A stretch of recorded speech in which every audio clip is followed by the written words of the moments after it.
Hello and welcome back. This is video number 7. We're going to talk about how to set up your ad sets.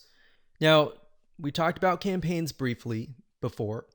Ad sets, however, allow you to target specific groups, their locations, their countries, different audiences, their likes, their interests, the budget. You can specify that as well. So when you create different ad sets, you want to make sure that you create a different ad set for a different location.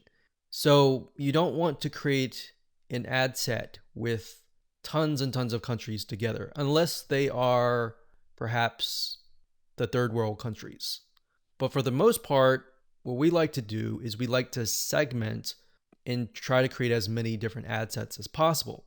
That way we kind of get more of a granular view of what's actually converting into page likes.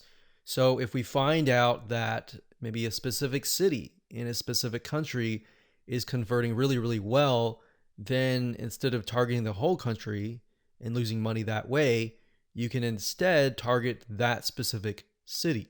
And then your cost will actually drop because the engagement increases, right? So just keep that in mind when you create your ad sets. Now, Facebook is going to ask, what page would you like to promote? So in this case, you want to just click on that and specify that. And if we scroll down, the next section is audience. So we have custom audiences. So unless you are aware of what this is, just ignore it. But basically, custom audiences are, think of lists or email lists, basically, of people that have visited a certain page and hit your pixel. So if you do have a custom audience, you can enter that here. Now, for now, just ignore this. So if we scroll down further, it says location. So people who live in this location, everyone in this location, people recently in this location, or people traveling in this location. So that gives you a better idea of who to target. So if your product or service relates more to these, you may want to choose those. In this case, we always choose people who live in this location. A lot of times it will choose your country by default. So we're just going to click X here and it's going to say missing audience location. Now, in this case, we want to target the third world countries. So we've got Bangladesh here. And another thing that you have access to is regions. So if you click on browse, what Facebook will do is it'll list out regions. So we've got free trade areas, emerging markets, app store regions, the Europe area. So free trade, we can go to Asia down here. So Asia down here encompasses Australia, Brunei, Hong Kong. So these are actually what we call, some of these are actually tier 1. So we don't want to do that off the bat because that will just increase our costs. So what we like to do is, if you're not aware of what country to target, you can actually simply go to google.com, type in the keyword term, list of third world countries, and scroll down and just try to look for it. So it says third world countries 2019. Now, obviously this most likely is going to stay the same throughout the next few decades. But if we go back over here. Okay, so I scrolled down the page and I found a list of third world countries. So we can see a list, we can see the population here. So what we could do is we could sort by population. So as you can see, I mentioned Bangladesh because Bangladesh actually works fairly well in our past campaigns. So we've got that, we've got Ethiopia, we got Congo, Tanzania, Myanmar is another one. Let's see, Myanmar. Okay, so when we go back here, we can type in that country and we just click it like that. Now, I want you to know that some countries may not exist. So you might type in some and think, okay, where is it? It's because some of them just don't have access to Facebook at all, or Facebook hasn't been allowed into that territory yet. Now, if you don't want to enter them one by one, you can create a list of them and then enter them and copy and paste them in here by clicking add locations in bulk and going through that process. Next, we have age and gender. Generally speaking, you want to choose something broad.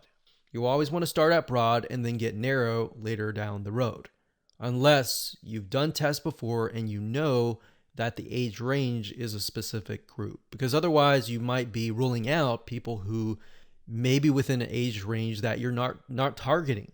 That is actually going to be a highly engaged audience. So we're going to leave that as it is. Now, languages. Because we are targeting third world countries, we know that a lot of them speak English, but some of them might be getting on Facebook and they may not speak English. So if that's the case, they're going to see your ad and you're going to pay money to someone who you're essentially not going to be able to communicate to. So we enter English here.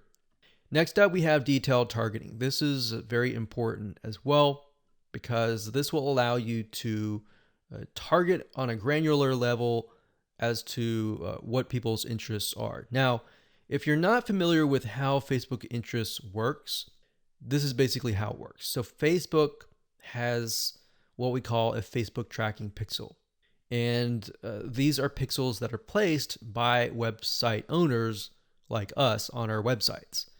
Whenever somebody visits those pages, they are then pixeled, or Facebook sees them and they see them visiting, let's say, a barbecue website. So the people that you're targeting are actually interested in that particular interest. So there's different things you can target. You can target, we'll just type in motivational. So you can see motivational quotes here. So that's one. Now, if you type that in again, motivational quotes, sometimes it'll give you suggestions and you can click suggestions and it'll give you a list of other similar interests that are directly related to this particular interest. And you can pick and choose those. Now, I want to say when it comes time to analyzing your data, Facebook will actually tell you where the Facebook page likes come from and based on what targeting. So even if you have several in here, it's okay.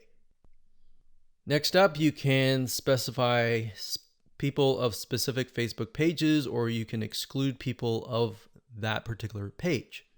Next up, we have automatic placements. In other words, where do you want Facebook to show your ads to the right people? So automatic placements, what that means is Facebook will use their artificial intelligence to place your ads. If you click edit placements, you can then specify which places you want your ads to appear. So you can do all devices, which is highly recommended if you're starting out and you don't know just yet.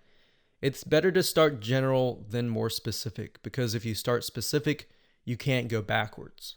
It's kind of like taking an image and then making it small and cropping it and decreasing the size and just trying to get back to the bigger size. It doesn't work that way. So you got to start general and then move to specific.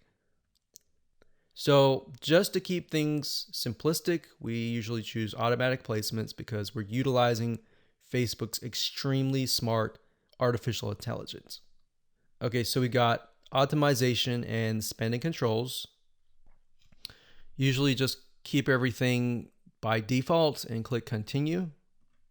And that's it. So that's all there is in terms of setting up an ad set. Now we can create an ad, which is the images, the content that you want to essentially put against each other and figure out what is actually converting. All right, we'll see you in that